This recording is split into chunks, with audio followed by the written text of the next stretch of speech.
Hello guys, কেমন আছেন আপনারা সবাই? Welcome back to another video. Last এপিসোডে আমরা দেখেছিলাম ইং আর স্যাম একসাথে গলফ খেলতেছিল আর ওরা দুইজন একটু বেশি ক্লোজ এসে গেছিল আর ইং এর বডিগার্ড গুলো এই জিনিসটা দেখতেছিল আর ওরা নিজেদের মধ্যে কথা বলতেছিল। ইং কি রেজিস্ট করতেছে নাকি ইন্টারাক্ট করতেছে? ওরা সবাই কনফিউজ ছিল যে এখানে হচ্ছেটা কি। তারপর ইং হাসতে হাসতেই স্যামকে বলছিল, তুমি কি এই ব্যাপারটা একদমই ভয় পাও না যে আমি এই কথাটা রুকে বলে দিব? তারপর স্যাম বলতেছিল, হ্যাঁ আমি ভয় পাই, কিন্তু আমার থেকেও বেশি তুমি ভয় পাচ্ছ, কারণ আমি যদি তোমার সিক্রেট সবাইকে বলে দেই তাহলে কি হবে? তো এখন আমরা দুইজনই সমান পজিশনের মধ্যে আছি। স্যামের এই কথাটা ইংকে একদম ইমপ্রেস করে ফেলে। তারপর ও স্যামকে বলতেছিল, আচ্ছা তাহলে তুমি জেনে শুনে এই কাজটা করলে যাতে আমি যখন ইচ্ছা তখন তোমাকে ব্ল্যাকমেল করতে পারি। ইংকে নিজের দিকে দেখতে দেখে স্যাম ওকে বলে, তুমি কোথায় দেখতেছো? তুমি গলফ খেলার দিকে মনোযোগ দাও আর প্রথম কথা হচ্ছে ভালোভাবে দাঁড়িয়ে যাও। স্যামের এমনটা করার কারণে ইং একটু শরম পেয়ে যায় আর ও হালকা একটু চিল্লায়। এটা দেখার পর ইং এর বডিগার্ড গুলো সতর্ক হয়ে যায় আর ইং এর মমকে কল করে। আর অন্যদিকে ইং এইসব ব্যাপারে পরোয়া না করে এখনো গলফ খেলা চালিয়ে যায়। স্যাম ইংকে বলছিল, আমি তোমাকে আবার শিখিয়ে দিচ্ছি। তারপর স্যাম ইংকে ভালোভাবে শ্বাস নিতে বলে আর যখন ও একটা ভুল করে তখন স্যাম ইং এর ব্যাকে একটা থাপ্পড় মারে আর ওকে বলতেছিল, তুমি ভালোভাবে শ্বাস নাও। কিছুক্ষণ ধরে এইভাবে স্ল্যাপিং করার পর ইং ভালোভাবেই খেলতে শিখে যায়। তারপর ইং স্যামকে জিজ্ঞেস করছিল, আমার এই শটটা কেমন হয়েছে?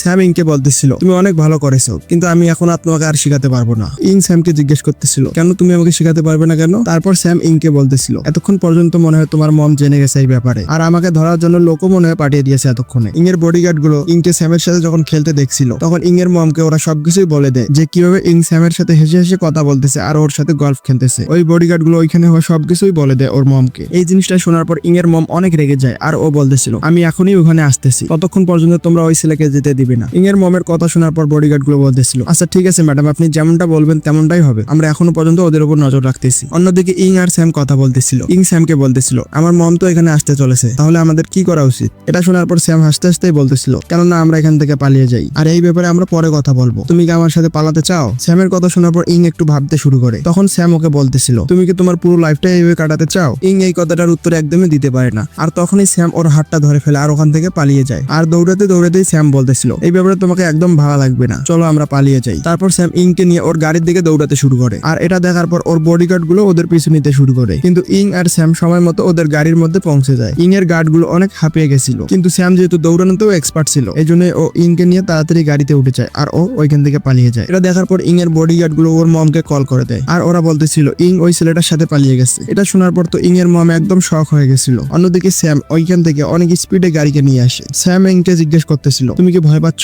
ইং স্যামকে বলে, আমি একদমই ভয় পাচ্ছি না। তারপর ইং এর ওইখানে ইং এর মমের কল আসে। ইং স্যামকে এই ব্যাপারে বলে। এটা শোনার পর স্যাম ওকে বলতেছিল, আমার মনে হয় আজকের পুরো দিনটা তুমি তোমার ইচ্ছা মতো চলতে চাইবে। স্যামের কথা শোনার পর ইং একদম শান্ত হয়ে যায় আর ও ভাবতে শুরু করে যে আমি আমার মমকে কি জবাব দিব। তারপর ইং ফোনটা ওঠায়। ফোন ওঠানোর সাথে সাথে ইং এর মম জিজ্ঞেস করে, তুমি কোথায় আসো আর তুমি কার সাথে আসো? ইং ওর মমকে বলে, আমি আমার একটা বন্ধুর সাথে আছি। এটা শোনার পর ইং এর মম একদম রেগে যায় আর ও বলতেছিল, বন্ধু? তুমি তোমার বন্ধুর সাথে কখন দেখা করেছিলে আর তুমি কি ভুলে গেছো যে তুমি কে? তোমার বন্ধু কি তোমার জন্য ভালো? ইং, আমি তোমাকে এই জন্য বড় করে নিয়ে যে তুমি বড় একটা ছেলের সাথে পালিয়ে যাবে। তুমি সত্যি আমার মান সম্মান সব ধুলোর সাথে মিশিয়ে দিলে। আমি তোমাকে বলে দিলাম তুমি তাড়াতাড়ি বাড়িতে ফিরে আসো। ইং ওর মমের কথা শোনার পর অনেক ভয় পেয়ে যায় আর তখনই স্যাম গাড়ির গ্লাসটা খুলে দেয়। এটা দেখার পর ইং স্যামের দিকে দেখছিল। ইং শরম পেয়ে ওর মনে মনেই বলতেছিল, স্যাম আজকের জন্য অনেক ধন্যবাদ তোমাকে, আজকে আমি আমার ইচ্ছে মতো চলবো। ইং ডিসাইড করে নেয় যে আজকে আমার মন যেটা চাইবে আমি সেটাই করবো। ইং চিল্লিয়ে ওর মমকে বলতেছিল, আমি একজন মানুষ, জীবিত একজন মানুষ যে শ্বাস নেয়, আমি কোনো পাপেট নেই যে আপনার কথা সবসময় আমি শুনবো। এটা শোনার পর তো ওর মম একদম অবাক হয়ে গেছিল আর ওকে জিজ্ঞেস করতেছিল, তুমি কি বললে? কিন্তু ইং এর মম আর কিছু বলার আগে ইং ওর ফোনটা রাস্তায় ফেলে দেয়। ইংকে এমনটা করতে দেখে স্যাম ওকে বলতেছিল, তোমার মম সু ফ্যামিলির সমস্ত পাওয়ার ব্যবহার করবে আমাদেরকে খুঁজে বের করার জন্য। ইং স্যামকে বলতেছিল, আমার মম সবচেয়ে বেশি এই ব্যাপারে ভয় পাইতেছে যে ওনার মান সম্মান নষ্ট হয়ে যাবে আর এই জন্য উনি এই ব্যাপারটা বেশি কাউকে জানতে দিবে না। এটা শোনার পর স্যাম ইংকে বলে, তোমার কি এই ব্যাপারটারও কোনো ভয় নাই যে আমি তোমাকে কিডন্যাপ করে নিয়ে যাবো আর অন্য কোথাও বেছে দিব? তুমি কি সত্যি আমার সাথে আসতে চাচ্ছ? এটা শোনার পর ইং স্যামকে বলে, এই ব্যাপারে কোনো যায় আসে না, এর আগে কখনো কেউ আমার কাছে আসার চেষ্টা করেনি, আমাকে সব সময় একাই থাকা লাগছে। ইং স্যামকে বলতেছিল, আমি যখন ছোট ছিলাম সবাই আমার তারিফ করতো কারণ আমি সব সময় এক্সামে ফার্স্ট প্লেসে আসতাম। মানুষ আমাকে বলতো তুমি অন্যদের থেকে একদমই আলাদা। আর আমি যখন বিজনেস স্টার্ট করি আমি ওই লোকদের কাছ থেকে কমপ্লিমেন্ট পেতে শুরু করি যে এই ব্যাপারে ইন্টারেস্টেড ছিল যে আমার কাছে কি আছে। আমার পরিচয়ের ব্যাপারে ওদের কোনো ইন্টারেস্ট ছিল না। আমার মা আমাকে ওনার ইচ্ছা মতো চলাতে চেয়েছিল। ইং এর মম ইংকে কালকের থেকেও ভালো আজ বানাতে চেয়েছিল, মানে ও কালকে কতটা ভালো কাজ করেছে তার থেকে ভালো আজকে কাজ করবে। আর তাছাড়াও ইং এর মম ইংকে এক প্লেট ভাত বেশিও খেতে দিতে না যাতে ওর বডি একদম মেনটেন থাকে আর ও শহরের সবচেয়ে সুন্দর মেয়ে হয়ে থাকতে পারে। ইং কাঁদতে কাঁদতেই স্যামকে বলতেছিল, আমি এই ব্যাপারগুলোতে একদম হাঁপিয়ে গেছি আর এই জন্যই তোমার সাথে পালিয়ে যাওয়া এটাই আমার মুক্তির শেষ আশা ছিল। আর স্যাম যেহেতু ওকে কমফোর্টেবল ফিল করিয়েছে আর এই জন্য ও অনেক খুশি ছিল। স্যাম এটা শোনার পর ইংকে বলতেছিল, আমার মনে হয় তুমি ঠিক রাস্তাটাই চয়েস করেছো। অসুস্থ হওয়ার থেকে বেঁচে থাকা অসুস্থ হওয়া থেকে ভালো। স্যামের কথা শুনে ইং ব্লাশিং করতে শুরু করে, আর ব্লাশিং করতে করতেই ও স্যামকে বলতেছিল, তুমি তো রুয়োর বয়ফ্রেন্ড তাই না? তো তুমি কি এই ব্যাপারে ভয় পাও না? যদি রুয়ো জেনে যায় তাহলে তো তোমার অনেক সমস্যা হবে। তারপর ইং ওর সিট বেল্টটা খুলে দেয় আর ও স্যামের ওইখানে গিয়ে স্যামকে কিস করে দেয়। আর স্যাম এখনো গাড়ি চালাচ্ছিল। ইং স্যামের ঠোঁটের মধ্যে একটা কামড় দেয় আর স্যাম ওকে জিজ্ঞেস করতেছিল, তুমি এসব কি করতেছো? আমি গাড়ি চালাচ্ছি তো, তুমি কি মরতে চাও নাকি? আমাকে ভালো করে গাড়ি চালাইতে দাও। তারপর ইং স্যামকে বলে, আমার এমনটা করার ইচ্ছে হয়েছিল তাই আমি এমনটা করেছি। তারপর স্যাম একটু রেগে যায় আর ও ইংকে বলে, তুমি চুপচাপ তোমার সিটের মধ্যে বসে থাকো। স্যামের কথা শোনার সাথে সাথে ইং ওর কথাটা মেনে নেয় আর ও চুপচাপ সিটে গিয়ে বসে। এটা দেখার পর স্যাম একটু হাসে আর ও মনে মনেই বলতেছিল, ইং এর এই হিডেন অ্যাট্রিবিউট এটা আমাকে অনেক ভালো লাগে। আমার এখনো মনে আছে আমার ওই 1000 বছরের প্রিভিয়াস লাইফে আমি ইংকে একবার বন্দী বানিয়েছিলাম। ইং ইস্ট চায়নার ওই বিউটিফুল গার্ল ছিল যার মধ্যে সবকিছুই একদম পারফেক্ট ছিল। ও এমন একটা মেয়ে ছিল যার মধ্যে কোনো ভুল ছিল না। আমার এই কিউরিওসিটিকে স্যাটিসফাইড করার জন্য যে হাই কোয়ালিটি হিউম্যান টেমপ্লেট কিভাবে হলো ওইটা আমি তখন জানতে পারি যখন তুমি তোমার ল্যাপটপ আমার সামনে ওপেন করেছিলে। ওই ল্যাপটপের মধ্যে তুমি একটা ফর্মের মধ্যে লগ ইন করো আর এই সবই তুমি আমার সামনে করো। ইং স্যামকে দেখায় কিভাবে ও অনলাইন পোস্ট করতো, কিভাবে ওর মম ওকে ঠিক মতো খেলাধুলাও করতে দিত না। আর ওর অনেকগুলো কোশ্চেন ছিল এখানে, কেন ও এইসব কাজ করবে যা ওর মম শুধু ওকে করতে বলবে? ও কেন ওর নিজের মন মতো কাজ করতে পারবে না? কেন ওকে সবসময় পড়াশোনাই করতে হবে আর ও কেন নিজের মন মতো চলতে পারবে না? এগুলো যখন ও অনলাইনের মধ্যে পোস্ট করে তখন অনেকে ওই পোস্টের মধ্যে রিয়াক্ট করে আর অনেকেই ওকে সান্ত্বনা দেওয়া শুরু করে। স্যামের এক লাইফে যখন ইং স্যামকে এই পোস্টের ব্যাপারে বলেছিল তখন স্যাম এই ব্যাপারে অনেক কিছু রিসার্চ করে আর সর্বশেষে ও জানতে পারে ইং যেই পারফেক্ট ইমেজ স্কেল মেনটেন করে ধরে আছে ওটা ওর লাইফে একটা লকের মতো, যেটা ওকে ওর ইচ্ছা মতো কোনো কাজই করতে দিত না। যখন অন্য লোকেরা ইংকে জিজ্ঞেস করতো যে তোমার কি সমস্যা হয়েছে, তখন ও বলে, আমার মনে অদ্ভুত একটা ফিলিংস আছে। আমি চাই যে কেউ আমাকে অর্ডার করুক আর অনেক মারুক। ও চাইতো যে ওকে এমন একটা পেইন দেওয়া হোক যেটা ফিজিক্যালি আর মেন্টালি ওকে অনেক ভালো অনুভব করাবে। কিন্তু এই ফিলিংটা অনেক ডিস্টার্বিং একটা ফিলিং ছিল।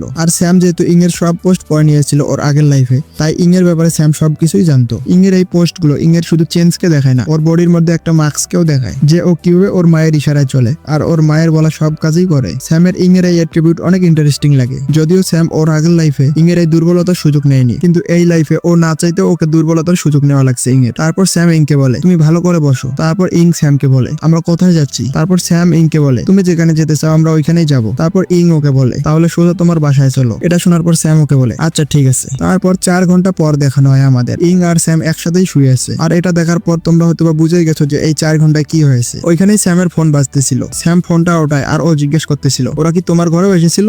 স্যাম রুতাইয়ের সাথে কথা বলতেছিল। রুতাই স্যামকে বলে, সু ফ্যামিলি থেকে আমাকে কল করেছিল আর ওরা তোমার ব্যাপারে আমাকে জিজ্ঞেস করতেছিল। রুতাই স্যামকে জিজ্ঞেস করে, কি চলতেছে এসব? স্যাম রুতাইকে বলে, তেমন কিছু না, শুধুমাত্র ছোট্ট একটা সমস্যা হয়ে গেছে, তোমাকে এই ব্যাপারে ইনভলভ হওয়া লাগবে না, আমি নিজে এটা হ্যান্ডেল করে নিব। আর যখনই স্যাম কলটা কেটে দেয় তখনই ওইখানে রুয়োর কল আসে। স্যাম রুয়োর সাথে কথা বলে আর রুয়ো ওকে বলতেছিল আমাকে সু ফ্যামিলি থেকে কল করেছিল। রুয়ো স্যামকে জিজ্ঞেস করে, তুমি কি সু ফ্যামিলিকে অফেন্ড করেছো নাকি? এটা শোনার পর স্যাম ওকে বলে, তুমি কি এই ব্যাপারে জানতে চাও? রুয়ো ওর কথা শোনার পর বলে, তুমি যদি বলতে চাও তাহলে বলো আমাকে, সমস্যা কি? আর এটা শোনার পর স্যাম ওকে বলে, আচ্ছা শুধু তুমি 2 মিনিট অপেক্ষা করো। আর ও ইং এর ওইখানে গিয়ে ইংকে বলতেছিল, নাও কথা বলো এর সাথে। আর ইং স্যামকে বলতেছিল, আমি কি বলবো ওকে? এটা শোনার পর স্যাম ইংকে বলে, তোমার মনে যেটা চাই তুমি সেটাই বলো, তোমাকে এই ব্যাপারে একদমই টেনশন করা লাগবে না যে রুয়ো তোমাকে জানার পর কি করবে। তারপর ইং স্যামকে হানি হানি বলে ডাকতে শুরু করে আর তারপর ইং আর স্যাম ওইখানে নাটক করতে শুরু করে। ইং এমনটা প্রিটেন্ড করতে শুরু করে যে ও রুয়োর কলের ব্যাপারে কিছুই জানতো না। আর অন্যদিকে রুয়ো ওই হানি হানি কথাটা শুনে ফেলে। আর তারপর ইং ফোনের মধ্যে জিজ্ঞেস করে, কে কথা বলছেন? তারপর রুয়োকে বলে, আমি রুয়ো বিং বলতেছি। আর তারপর রুয়োকে জিজ্ঞেস করে, তুমি কে বলতেছো? আর তারপর ইং ওর নাম বলে। তারপর রুয়ো ইংকে জিজ্ঞেস করে, তোমার আর স্যামের কি রিলেশনশিপ? তারপর ইং রুয়োকে বলে, আমি আর স্যাম শুধুমাত্র বন্ধু আর আমরা কাজের ব্যাপারে এখানে কথা বলতেছিলাম। এটা শোনার পর রুয়োর মনে একটু সন্দেহ হয় আর ও মনে মনে ভাবতেছিল, এখনই তো ও স্যামকে হানি হানি বলে ডাকতেছিল আর এখন ও বলতেছে আমরা শুধু ফ্রেন্ড, কোনো না কোনো গড়বড় আছে এখানে। তারপর রুয়ো স্যামকে ফোন দিতে বলে। রুয়ো স্যামকে জিজ্ঞেস করে, তুমি কোথায় আছো? স্যাম ওকে বলে, আমি তো আমার পুরনো বাড়িতেই আছি। তারপর রুয়ো ওকে বলে, আচ্ছা তুমি ওইখানে থাকো, আমি ওইখানে আসতেছি। আর এতটা বলার পরে রুয়ো ফোন কেটে দেয়। আর স্যাম রুয়োর আসার কথা শুনে ওর মনে মনে ভাবতেছিল এটা তো অনেক ইন্টারেস্টিং হবে যখন রুয়ো এখানে আসবে। আর অন্যদিকে ইং স্যামকে এরকম টেনশন ফ্রি থাকতে দেখে ওকে বলতেছিল, তুমি কি একদমই ভয় পাও না যে রুয়ো এখানে আসার পর তোমার সাথে অনেক খারাপ কিছু করবে? এটা শুনে স্যাম ইংকে বলে, অ্যাকচুয়ালি আমি আর রুয়ো কোনো রিলেশনশিপের মধ্যে নাই আর এটা হচ্ছে আমাদের সিক্রেট। আর এটা বলার পর স্যাম ইং এর গালের মধ্যে হাত দেয়। ইং স্যামের এই কথা শোনার পর বুঝে যায় আর ও স্যামকে বলতেছিল, এখন আমি বুঝতে পেরেছি তুমি রুয়োর ফেক বয়ফ্রেন্ড। এর আগেও তো রুয়োর 3টা ফেক বয়ফ্রেন্ড ছিল। স্যাম ইংকে বলে, এমনকি ওর ছোট ভাইও এই ব্যাপারে জানে না। এই সিক্রেটটা তুমি তোমার নিজের মধ্যেই রাখবে, তুমি কি এটা বুঝতে পারছো? আর ইং স্যামকে বলতেছিল, তুমি আমার উপর ভরসা রাখো, আমি এটা কাউকে বলবো না। তারপর ইং স্যামের হাতটা সরিয়ে দেয় আর ও রেগে একটু বলতেছিল, তাহলে তো তুমি আমাকে সবকিছুই মিথ্যা বলেছো আর ওইসব এই জন্যই ছিল যে তুমি রুয়োকে কোনো ভয় পাও না। স্যাম একটু হাসি আর ওকে বলতেছিল, তাহলে কি তোমার এই ব্যাপারে কোনো রিগ্রেট আছে? এটা শোনার পর ইং ওকে বলে, না আমার এই ব্যাপারে কোনো রিগ্রেট নাই। তারপর ইং আর স্যাম আবারও ক্লোজ চলে আসে। আর অন্যদিকে ওই সেম টাইমের মধ্যে রুও স্যামের বাড়িতে চলে যাচ্ছিল। রুও এই জিনিসটা ভাবতেছিল এটা তো কোনোভাবেই সম্ভব না, আর রুও কোনো রিজনেবল এক্সপ্লেনেশন পাচ্ছিল না যে ইং আর স্যাম কিভাবে একসাথে থাকতে পারে। রুও ভাবতেছিল ইং তো কোনো খারাপ মেয়ে নয়, ও অনেক নোবেল একটি মেয়ে। তারপর রুও স্যামের ব্যাপারে ভাবতে শুরু করে যে প্রথমে ও দাও ম্যানিংকে কন্টাক্টের ব্যাপারে রাজি করেছিল, আর তারপর ও ইং এর সাথেও আছে। রুও ভাবছিল এই মেন মামলাটা স্যামের সাথেই জড়িত। স্যামকে পুরোপুরি ভাবে বোঝা অসম্ভব, ও অনেক মিস্টিরিয়াস একটা ছেলে। রুও এই জিনিসগুলো ভাবতে ভাবতে স্যামের অ্যাপার্টমেন্টের দিকে যাচ্ছিল। রুওর ওইখানে আসতে 40 মিনিট সময় লাগে, আর অন্যদিকে স্যাম আর ইং কাপড় পরে তৈরি হয়েছিল। রুওর ওইখানে আসার সাথে সাথেই স্যাম ওকে ভিতরে নিয়ে আসে। যদিও রুও একটু রেগেছিল আর ও স্যামকে কিছুই বলছিল না, আর ও একটু রেগে ইংকে এদিক ওদিক খুঁজতে শুরু করে। রুও স্যামকে জিজ্ঞেস করে ইং কোথায় গেছে, আর তারপর স্যাম কিচেনের দিকে আঙ্গুল দেখায় আর ও বলতেছিল ও কিচেনের মধ্যে আছে। রুও কিচেনের দিকে দেখে আর ও দেখতেছিল ইং রান্না করতেছে। ইং পিছনে ঘুরে আর ও স্যামকে হানি বলে, আর ও ইংকে বলতেছিল আমাদের তো দেখা করে অনেক টাইম হয়ে গেছে তাই না। আর অন্যদিকে রুও ইংকে এখানে দেখার পর অবাক হয়ে গেছিল।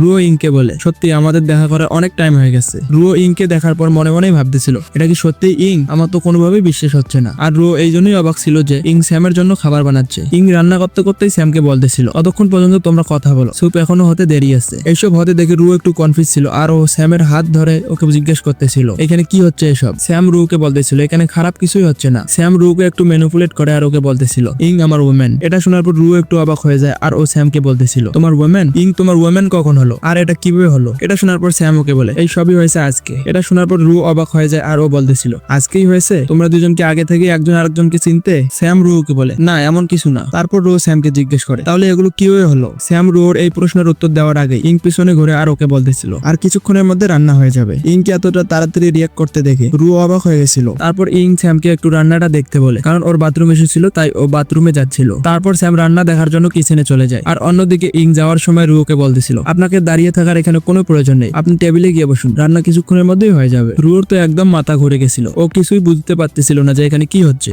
ও একদম কনফিউজ ছিল। আর তারপর ইং বাথরুমে চলে যায়, আর তারপর রু স্যামের হাত ধরে ওকে জিজ্ঞেস করতেছিল এখানে কি হচ্ছে। আর তখন ইং বাথরুম থেকে আসে আর স্যামকে বলতেছিল লন্ড্রির কাজ শেষ হয়ে গেছে। ইং স্যামকে জিজ্ঞেস করে বেডশিট কি এখনো ব্যালকনিতে ঝুলানো আছে? যদি এমনটা হয় তাহলে বেডশিট শুকাবে না। ইংকে এত তাড়াতাড়ি ওইখানে আসতে দেখে রু একটু আনকমফোর্টেবল ফিল করতে শুরু করে। ইংকে স্যামের ঘরে সব কাজ করতে দেখে রু একদম চুপ হয়ে যায়, আর ও একটু ঘাবড়াতে শুরু করে। আর এটা হওয়ার কারণ হচ্ছে রুও স্যামকে পছন্দ করে, আর রুও যেহেতু স্যামকে কনফেস করতে পারেনি তাই ইংকে এরকম কাজ করতে দেখে রুও একটু রেগে যাচ্ছিল। রান্না শেষ হওয়ার পর ওরা তিনজন খাবার খাওয়ার জন্য টেবিলে বসে পড়ে। ইং স্যামকে এখনো হানি হানি বলে রাখতেছিল। তারপর ইং খাবারের একটা পিস ওঠায় আর ও স্যামকে ওইটা ট্রাই করতে বলে। ইং স্যামকে বলতেছিল আমি অনেকদিন যাবত রান্না করিনি, তাই আমি বুঝতে পারতেছি না যেটা খারাপ হয়েছে নাকি ভালো হয়েছে। ইংকে এমনটা করতে দেখে তো রুওর অনেক জল ছিল, আর ও মনে মনে বলতেছিল ইংকে দেখে তো এমনটা মনে হচ্ছে যে ও স্যামকে খাবার খাইয়ে দিবে। রুও স্যাম আর ইং এর এই ক্লোজ রিলেশনশিপ দেখার পর অনেক রেগে যায়। স্যাম ইং এর দেওয়া খাবারটা ট্রাই করে আর ও বলতেছিল এটা সত্যি অনেক ভালো হয়েছে। ইং দেখে যে রুও খাচ্ছিল না, তাই ও রুওকে বলে তুমিও খাও, তুমি কেন খাচ্ছ না? ইংকে এমনটা করতে দেখে রুও মনে মনেই ভাবতেছিল না না আমাকে এরকমটা একদমই হতে দেওয়া যাবে না, আমাকে অবশ্যই ওকে অ্যাটাক করতে হবে। আর এই চিন্তার সাথে রুও ইংকে জিজ্ঞেস করে মিস সু আপনার স্যামের সাথে থাকার কতদিন হয়েছে? আর এটা শোনার পর ইং ওকে বলে আমার স্যামের সাথে দেখা হওয়ার বেশি দিন হয়নি, আর স্যামকে দেখার পর আমার লাভ এট ফার্স্ট সাইট হয়ে গেছিল, মানে আমি স্যামকে প্রথম দেখাতেই ভালোবেসে ফেলেছিলাম। ইং রুওকে বলে আমি যখন প্রথমবার স্যামকে দেখেছিলাম তখনই আমি বুঝে গেছিলাম যে স্যামই হচ্ছে আমার ডেস্টিনি। তারপর রুও ইংকে বলতেছিল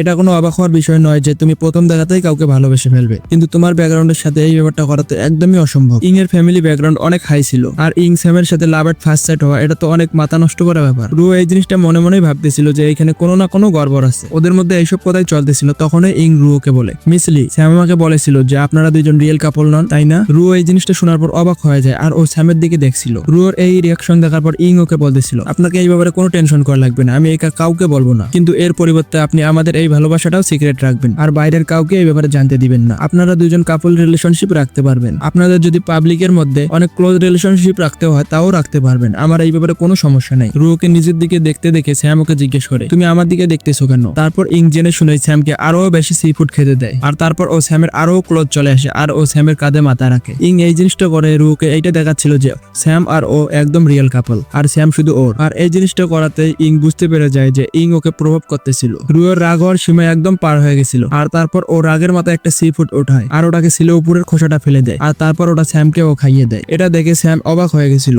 আর অন্যদিকে ইং এর একটু জ্বলতেছিল। তারপর ওরা খাবার খায় আর কিছুক্ষণ পর স্যাম ওকে বলে আমার পেট একদম ভরে গেছে। সবার খাওয়া শেষ হওয়ার পর ইং স্যামকে বলতেছিল এখন তোমাকে রেস্ট করা উচিত, আমি এখানকার সব কাজ করে ফেলবো। ইং স্যামকে বলে এখন তোমাকে রুয়োর সাথে কথা বলা উচিত, গেস্টের সাথে কথা না বলাটা একদমই খারাপ হবে। আর এতটুকু বলার পর ইং ওইখান থেকে চলে যায়। ইং এর ওইখান থেকে যাওয়ার সাথে সাথেই রুয়ো রাগের মাথায় টেবিলের মধ্যে হাত মারে আর ও স্যামকে জিজ্ঞেস করতেছিল এখানে কি চলতেছে এসব। রুয়ো স্যামের হাতটা ধরে আর ও স্যামকে ওর সাথে নিয়ে যেতে শুরু করে আর তারপর স্যাম হঠাৎ করে একটু নিচে হালে আর সেই কারণে রুয়ো ওর ব্যালেন্স হারিয়ে ফেলে আর ও গিয়ে স্যামের উপরে পড়ে। আর রুয়ো ওকে বলতেছিল আস্তে একটু। আর তারপর স্যাম ওকে বলতেছিল তুমি হেরে গেছো, সো হেরে গেছো, তো তুমি এত প্রশ্ন করতেছো কেন? আর তুমি যেহেতু বেট হেরে গেছো তাই বেটের রুলস অনুযায়ী তো আমাকে কিছু দেওয়া উচিত, তাই না? স্যামের কথা শোনার পর রুয়ো একটু শরম পেয়ে যায় আর সেই সাথেই আমাদের এই ভিডিও এখানে শেষ হয়ে যায়। ভিডিও কেমন হয়েছে কমেন্ট করে অবশ্যই জানাবে। ভিডিও ভালো লাগলে ভিডিওকে লাইক করে চ্যানেলকে সাবস্ক্রাইব করে দিবে। Thank you.